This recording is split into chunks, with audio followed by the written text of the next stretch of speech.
We had an interesting end to last week's trade, with equities being supported because of dovish banks and the Fed's rate cut, of course, and the US dollar pressured.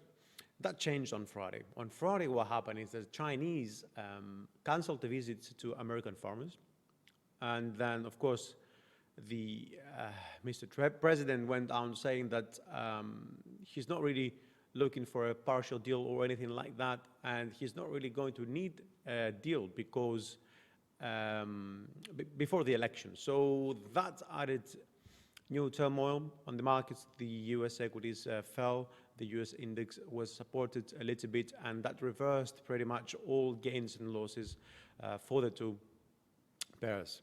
Now, on the calendar for today, we only have the ECB's President Draghi speech at 4 and also 6, as well as the FOMC's William speech, and later again, ECB's Executive Board member Lane speech. Okay, so it's going to be a day of figuring out language. On our charts, I want to start with the US index. This is the 4-hour chart. As you can see, and I don't recall if you remember from last week, but I've got some sort of different view. I see this as an ABC, which ended up here, okay? We're still looking, of course, this is the A down here. This up here is the B, and we're looking for wave C to go at least to 92.50 or even, down to the 88.25. We've got this extension AB ending around 99.19, which is the recent top. Okay, so we should be looking at prices really start breaking lower to hit first the 97 level, then 95, 96, then 95, and all the way down, even break below the 93.80 and head for the Fibonacci retracement golden ratio pretty much to 92.50.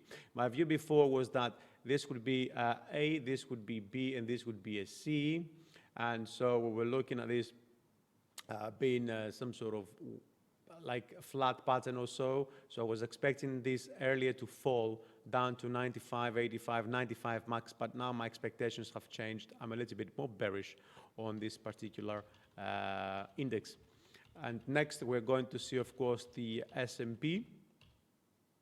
Okay, the S&P 500, again on the 4-hour chart.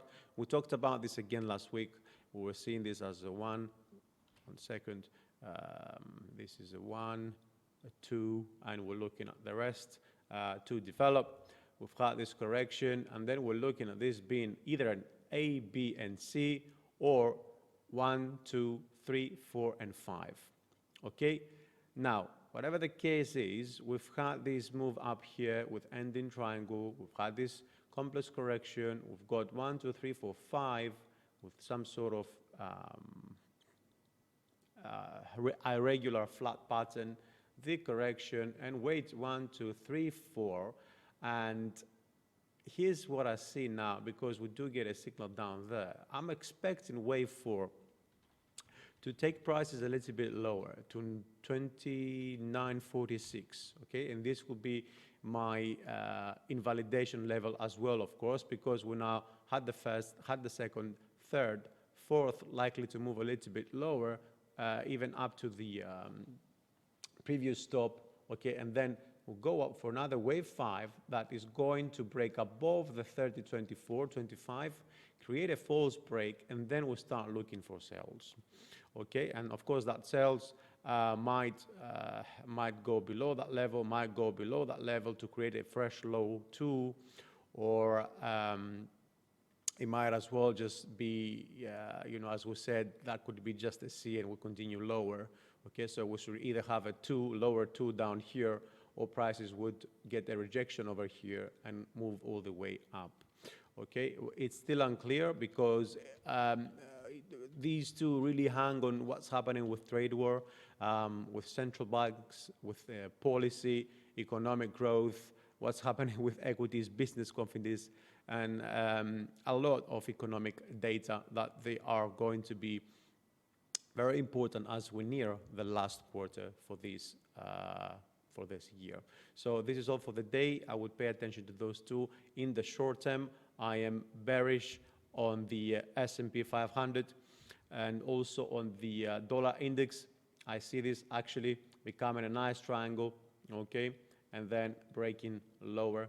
We want to go to 97.80 and then potentially lower. But I wouldn't be surprised if we see that, of course, moving a little bit higher because we don't see any signals that support on the MACD or RSI that support the bearish move. On the equities, though, we do have a nice signal on the MACD. So thank you, and as always, I want to remind you to keep an eye on our blog as we'll cover the latest ideas, providing all the necessary tools traders need.